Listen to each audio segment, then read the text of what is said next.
Have you seen this image before? What about this one? Or this one?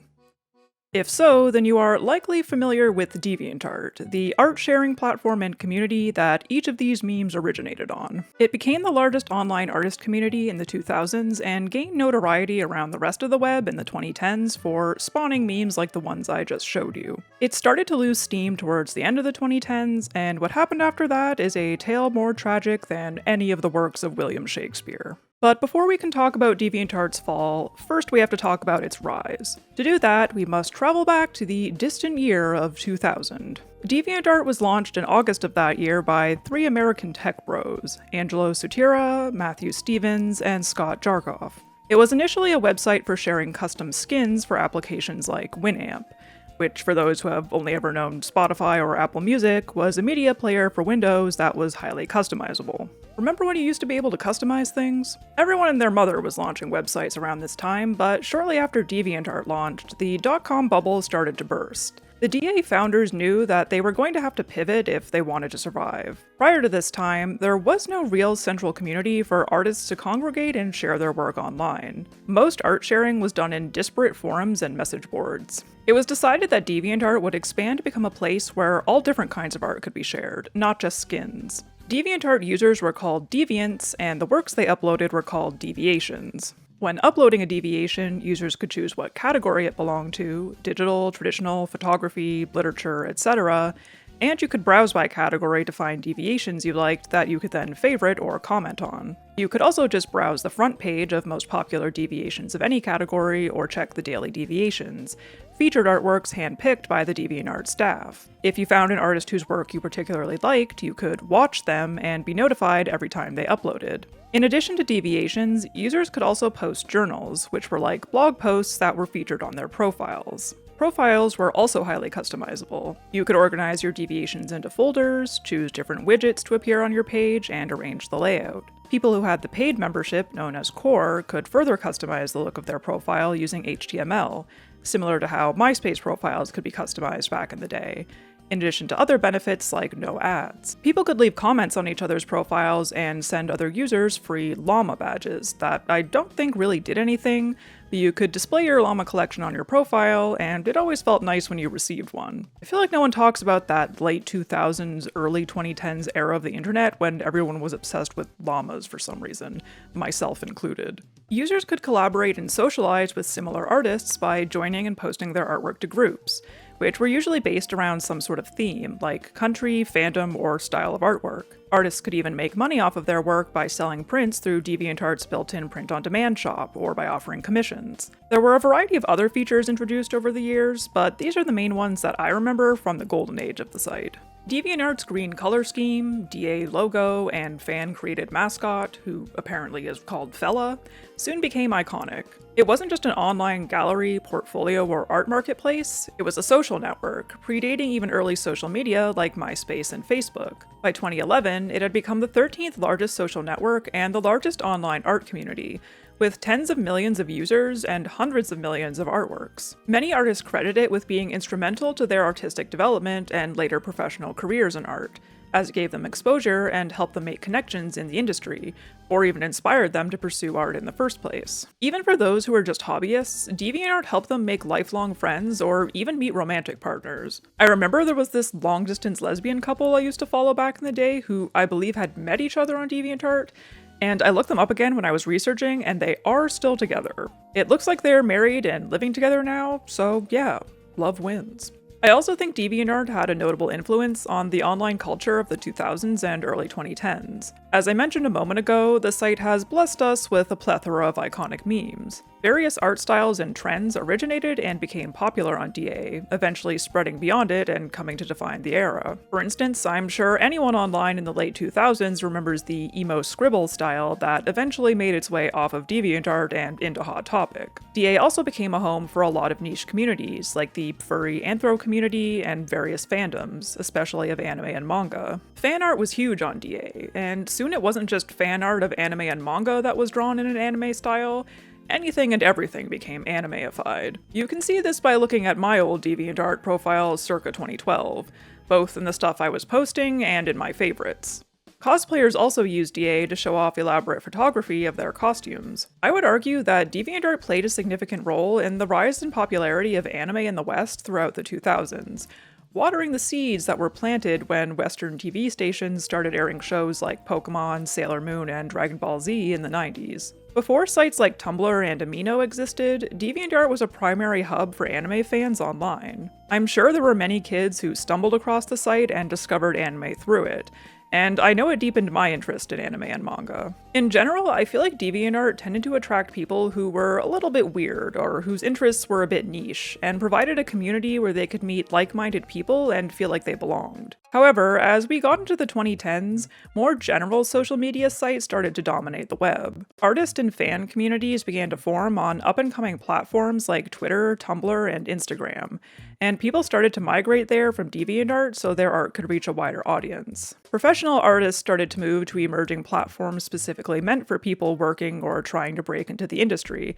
like ArtStation and Behance. This meant that there were primarily two kinds of artists remaining on DeviantArt: inexperienced and usually young fan artists, and fetish artists. DA's policies didn't technically allow sexually explicit artwork to be posted, but there are plenty of niche fetishes that don't seem overtly sexual on the surface, so it appears pretty innocuous unless you know what you're looking at, and this kind of artwork thrived on the site. It is called DeviantArt, after all. DeviantArt started to gain a bit of a reputation around the internet for being where the middle school age weeaboos and perverted freaks hung out. As I'm sure most of us remember all too well, cringe culture became huge in the 2010s, and DeviantArt users were often victims of it. Finding pieces of art on DA that were thought to be weird or poor quality and reposting them on Reddit, 4chan, or Twitter for people to mock them was a common practice during this time. Even to this day, I'll sometimes see YouTube videos with titles like "The freakiest things ever posted to DeviantArt" in my recommended, and then you click on the video and it's just art for a fetish that's maybe a little out there but completely harmless, or stuff that was very clearly drawn by someone who is neurodivergent or a child. The prevalence of certain fandoms or communities on DA that were widely viewed as cringe, such as My Little Pony Friendship is Magic, Sonic the Hedgehog, and furries, also contributed to its reputation and treatment by the rest of the internet. I would still much rather see a million MS Paint pregnant Sonics drawn by someone who learned how to draw through a how to draw manga book they got at the Scholastic Book Fair than a bunch of AI-generated slop, but I'm getting ahead of myself. Despite the disdain from the wider internet, the DeviantArt community remained relatively tight-knit in the early 2010s, even as the site underwent a rebrand in 2014, changing its iconic logo to this more minimalist design. They finally launched a mobile app that year as well. A little late, and apparently it was buggy as all hell, but better than nothing, I suppose. But as we reach the second half of the 2010s, the downfall begins. As with all website downfalls, it begins with a sale. GeoCities was sold to Yahoo, Tumblr was also sold to Yahoo, Twitter was sold to Elon Musk, and DeviantArt was sold to Wix in 2017, a website hosting and development company. The name may sound familiar to you, as they frequently sponsored creators here on YouTube.com. But now that I've said that, you might be thinking that you haven't seen a Wix sponsorship in a minute. Assuming most of the YouTubers you watch are, like me, socially conscious leftists who try to maintain some integrity in the companies they work with, that's because Wix is an Israeli company. Well, just because they're Israeli doesn't mean they support the actions of their government, I hear some of you saying. I mean, yeah, sure, I don't support everything my government does, like refusing to stop sending arms to Israel. I'm afraid that's not the case here, though. In late 2023, shortly after the beginning of the ongoing conflict in Gaza, Wix fired an employee at their Dublin office for making comments on her social media that were critical of Israel. Shortly afterward, internal company Slack messages were leaked to the Irish Times that revealed that after the conflict began on October 7th, a channel had been created called Supporting Israel Narrative that encouraged employees to join a company initiative to create videos and creative campaigns on social media to support Israel's narrative, push back against the fake narrative pushed by Hamas, and show Westernity in posts about Israel as, quote, "Unlike the Gazans, we look and live like Europeans and Americans." At the same time, they warned employees not to focus on numbers when discussing the attacks on Israel, as the number of casualties in Gaza will be significantly higher, and, quote, difficult pictures of injured Gazans had been circulating in the media. This apparently wasn't even the first time employees had received communications regarding the tensions between Israel and Hamas, and employees at the Dublin office had raised concerns about this previously. I'm not really sure why Wix thought their Irish employees would be cool with spreading settler colonial propaganda, but okay. The employee who was fired did successfully sue Wix for wrongful dismissal, but she has said that she had essentially been blacklisted from working in the tech industry after the incident, and as a result, lost her apartment and had to go on welfare. Well, okay, Wix sucks, you may be conceding, but none of that directly concerns DeviantArt. Well, unfortunately, it seems the geopolitical concerns of its new owner may have had a direct effect on DeviantArt at one point. In early 2018, Syrian DA user Mithril made a journal post claiming that he had been unable to log into his account without the use of a VPN since March 2017. Just 1 month after Wix acquired DA. He later discovered that users in Iran were having the same problem. When he reached out to DA support about this issue, they told him that, quote, certain geo-IP addresses are blocked as a result of DeviantArt's compliance with regulations from the United States Department of the Treasury related to sanctions. At the time, Syria was being sanctioned by the US due to the civil war happening within the country. But right away, this didn't make a whole lot of sense to Mithril. The sanctions had been in place for several years at this point, so if DeviantArt was supposedly legally required to geoblock users in sanctioned countries, why were they only doing so now? He was also still able to access other American websites like Facebook, Tumblr, and YouTube just fine. He expressed dismay that geopolitical events beyond his control had interfered with his ability to access one of his favorite websites, especially since he had used art as a way to cope with living through war. In the comments of his post, there was significant backlash from other users against DeviantArt's decision to block users in certain countries, and someone even started a Change.org petition to get them to reverse the ban, which they did eventually do. The fact that they did further proves that the compliance with regulations reasoning was complete and utter bullshit. I just find it interesting that this only happened once Wix took over, especially given that Syria and Iran just so happen to be considered enemy states of Israel. I'm not saying anything, I'm just saying. As ethically questionable as all that is, I think it flew under the radar for most DeviantArt users. Wix didn't start making any major changes to the site until later in 2018 when they announced that the site was going to undergo a big update and refresh known as DeviantArt Eclipse. It was going to have a completely new look, sleeker and more professional looking, similar to ArtStation, and would now be ad-free. The update was first rolled out to core members before becoming available to all users in 2019, and the backlash was swift and brutal. I think there's always some pushback when sites try to implement significant changes because people don't like when familiar things suddenly change, which as an autistic person, I completely understand. But Eclipse was actually really bad, practically broke the whole website bad. It was noticeably slower and buggy as all hell. The UI and UX design choices were bafflingly abysmal. Instead of streamlining things, they actively made the site more cumbersome and annoying to navigate and use. Things that used to be relatively simple to do, like checking your notifications, now required multiple extra steps for some reason, and everything just looked bad and weird. Poor spacing, weird cropping, lack of visual distinction between elements, I could go on. Eclipse also removed a ton of features, like the majority of profile customization options, the ability to browse works by category, and the browse more like this search feature, to name just a few. Many core members felt like their memberships were now worthless, because some features, like the ability to use the site ad-free, had been given to all users, while others, like HTML profile customization, had been completely removed. For a time, users were able to toggle between Eclipse and the old site, but that was removed in 2020, making Eclipse permanent. Some features were fixed or restored in subsequent years, but not enough for there to be any meaningful improvement to the site overall. For instance, the browse more like this option does exist once again, but it's not very good. If I click more like this on this Homestuck drawing I posted in 2013, it shows me a bunch of drawings of Princess Zelda, which is similar to another drawing I posted that shows up here, but there is no Homestuck to be found anywhere. Oh, and they added ads back to the website in 2023. Wonder why?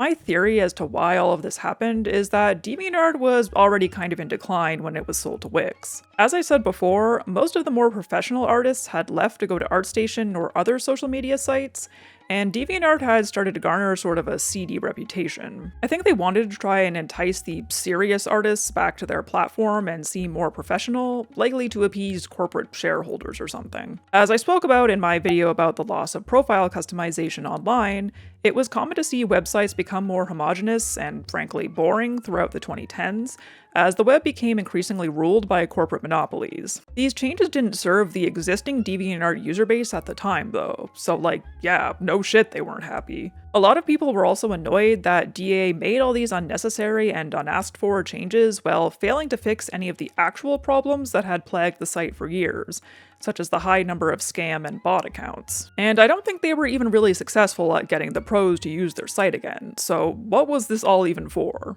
They did manage to bring a secret third type of user to their site though, grifters. In 2021, DeviantArt unveiled a new feature called DeviantArt Protect, a copyright detection system that would notify users if their art had been reposted by another user so they could file a DMCA takedown notice. Sounds great in theory, right? Except it was only available for works posted less than 3 months ago unless you paid for a core membership. Also, the way that DeviantArt chose to announce this was by sending out an email to all of its users with the subject line DeviantArt Protect, notifying you of possible infringement, which alarmed several people as it made it sound like either their artwork had been stolen or they were being accused of theft. Great work, guys. When NFTs became the hot new grift, DeviantArt Protect was expanded to also notify users if their artwork had been found for sale on an NFT marketplace. It was clear this was coming more from a place of trying to capitalize on the NFT hype though, as opposed to actually protecting the site's users. In their post announcing this, the DA staff also gleefully announced that users could claim NFTs that they had minted, link them to the marketplace where they were being sold, and include the blockchain metadata on the deviation page, essentially allowing people to use DeviantArt to advertise NFTs. And now, at last, we get into the AI of it all. I am operating under the assumption here that you already know why NFTs and AI art are bad, but if you don't, frankly, I don't have time to get into that right now. Google is free. From here on out, I'm going to be referring to them as AI-generated images, because I don't even consider them to be art, which should tell you exactly what my feelings about generative AI are. If you're some pro-Gen AI bootlicker, just click off the video now. I can see you typing an angry comment, but you're wasting your energy because I'm not gonna read it. As AI image generators became more sophisticated, DeviantArt was flooded with AI slop. While other artist spaces, both on and offline, created rules disallowing anything AI generated, DeviantArt did not, much to the annoyance of most of its user base, who are now struggling to find art that had actually been created by a human, or were having their own creations buried by dead-eyed anime girls with 6 fingers. Worse yet, in 2022, DeviantArt introduced their own AI image generator called DreamUp, created in collaboration with Stability AI, the makers of the Stable Diffusion generator. Immediately, this sparked outrage because DreamUp had specifically been trained on the millions of images that had been uploaded to DeviantArt over the past 2 decades, without the uploader's knowledge or consent. This meant that people could request that DreamUp generate them an image in the style of a specific artist on DA. Users who uploaded images that were created using AI were supposed to mark them as such, as well as tag any artists they had used in their prompts, but I have no idea how strictly this is enforced. If you didn't want people to be able to create AI images inspired by your artwork, you had to fill out an opt-out request form, which says the following. Currently, we'll be approving this ability for free to artists who are most likely to have been sourced by Stable Diffusion. In this first version of the opt-out process, we will only be considering accounts that follow best practices, including but not limited to an up-to-date email and any social accounts linked in your DeviantArt profile's About section. Once we have received your request, our staff will review it manually, and if approved, you will receive an email within 10 business days. So even if you fill out this form, it's not guaranteed they'll let you opt out, which is insane to me. You shouldn't have to opt out in the first place, it should be opt-in. But I'm sure they know that if it was, very few people would likely choose to do so. At some point they added the ability to place a no AI label on your deviations to prevent third-party AI datasets from scraping them, but this is too little too late in my opinion, because everything on DeviantArt has likely already been scraped long before this feature was introduced. An option to suppress AI while browsing was also eventually added, but this relies on people accurately tagging their posts as being created using AI, and while I was browsing the homepage with this setting turned on, there was definitely still some AI stuff that slipped through the cracks. Despite the majority of their user base's displeasure at what DeviantArt had become, DA was only too happy to promote AI artists. In 2024, the official DA Twitter account tweeted congratulating a user by the name of Azaris AI for being one of the site's top sellers, apparently having made over $25,000 in less than a year. One quick look at this person's account shows you that they upload AI-generated images en masse. Not surprising, given they literally have AI in their name. Most of which are suggestive images of furries and anime characters that sold for less than $10. I do find it quite funny that DeviantArt seemingly gave up on trying to be a serious professional art website as soon as they realized all the money is in furry porn. Who is paying for this though? If you want to jack it to muscular furries with improbably large bulges, there are subreddits full of that stuff for free. Twitter user Wireframes evidently had the same question and decided to look into it further. When examining Azaris AI's sales, he noticed that most of them came from blank profiles with similar names and account creation dates that had all purchased dozens of Azaris AI's images along with AI slop from other users.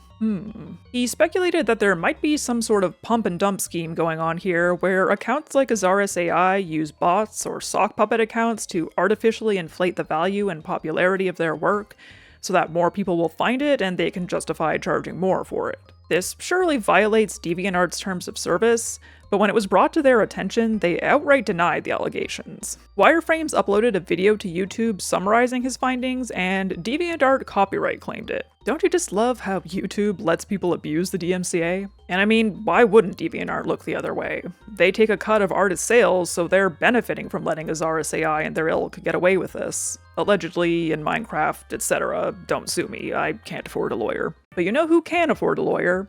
3 artists who sued DeviantArt along with Midjourney and Stability AI in 2023. Sarah Anderson, who my millennial viewers may know from the Sarah Scribbles webcomics, and illustrators Kelly McKernan and Carla Ortiz brought a class action lawsuit against these companies, accusing them of copyright infringement, unfair competition, and breach of contract. They claimed that the companies had infringed on the rights of millions of artists by training their AI tools on images scraped from websites like DeviantArt without the artist's consent. The judge overseeing the case initially dismissed the unfair competition and breach of contract charges, but allowed them to refine their case and try again, which they did, bringing on 7 other artists as plaintiffs and providing additional evidence. In 2024, the judge ruled that the plaintiffs could pursue the copyright infringement case, finding that they had successfully argued that the companies had violated artists' rights by illegally storing their copyrighted works to train AI tools on, that these AI image generators were, by design, created to facilitate this kind of copyright infringement. This is a great step forward, not just in this case, but hopefully in regulating generative AI tools in general. There haven't been any major updates to the case since then, at least not that I could find, so I'm assuming it's still ongoing, and hopefully there is a favorable outcome for the artists. Unfortunately, there are very few online spaces left for artists in 2026 that haven't been tarnished by corporate greed in some way. ArtStation has a similar rampant AI infestation and is also full of bots and scammers. Etsy, allegedly an artist and artisan marketplace, has been overrun by AI, AliExpress dropshippers, and low-effort 3D printed garbage, which is a whole video in itself that I might make someday. Any image you upload to X, the Everything app, gets fed to Grok to generate Elon Musk's AI girlfriends. Tumblr and Instagram have extremely strict content moderation, so if you upload something with even a hint of nipple, it gets taken down immediately. Not to mention, Instagram seems to be deprioritizing images in favor of Reels. Many artists have felt like they have had to turn to Reels or TikTok in order for their art to be seen. But sharing art or the art-making process through vertical videos isn't something that feels natural for a lot of artists. There have been a few valiant attempts in recent years to create a DeviantArt replacement, such as Kara and Artful, but none of them have really taken off. There is a decent artist community growing on Blue Sky, but I have my qualms about Blue Sky. The last safe haven for artists seems to be Newgrounds, which has taken a firm anti-AI stance. While DeviantArt is still around and artists do still use it, it's such a shadow of what it once was that it might as well be dead. And it's an immeasurable loss both for the online artist community and the internet as a whole. Did you ever use DeviantArt? Do you still? Did your teacher ever open DeviantArt in class on the projector and inadvertently show the whole class furry inflation porn? Because one of mine did. I would love to know your thoughts down in the comments. As always, thank you so much for watching. If you enjoyed this video, liking, subscribing, sharing, or becoming a channel member are all very much appreciated. I'll catch y'all in the next one.